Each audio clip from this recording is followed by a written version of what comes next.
Bienvenue sur le test d'autonomie réelle du Moto Convertino. Néo-rétro, il est un équivalent 50 cm3. Sa batterie est amovible.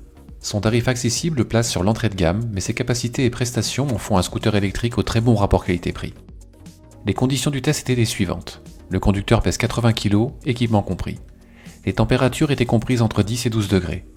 Les routes étaient humides. Et il y avait un vent léger, de face. Notre vitesse moyenne a dépassé les 40 km/h. Notre trajet a majoritairement eu lieu sur des départementales. Puis nous avons traversé quelques petites villes. Certaines d'entre elles voyaient la vitesse autorisée limitée à 30 km/h. Dans ces conditions, nous sommes partis avec une batterie chargée à 100% et sommes arrivés avec environ 15% d'autonomie restante. Le compteur numérique du Moto Convertino représente l'autonomie restante via des barres verticales. Il y en a 4, une représentant 25% d'autonomie. À l'arrivée, l'avant-dernière s'était éteinte depuis quelques minutes. Pour réaliser ces 34 km, 85% de batterie ont été consommées. Cela donne donc une consommation moyenne de 2,5% au kilomètre.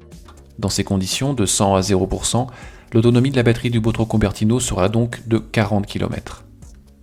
De série, le Convertino reçoit une batterie amovible lithium-ion disposant d'une capacité de 60 volts et 26 ampères-heure, ou 1,56 kWh. Celle-ci est logée derrière le carénage central. Son chargeur compatible 220 volts, fourni de série, sera capable de la recharger entièrement en environ 5 à 6 heures. Durant ce test, la consommation électrique aura été de 39 Wh au kilomètre et de 3,9 kWh pour 100 km.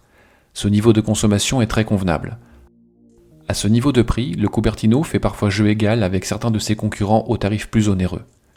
Ceci s'explique notamment par son poids relativement léger de 78 kg et ses grandes roues de 17 pouces qui lui apportent une grande inertie. Nous avons été agréablement surpris par ce résultat.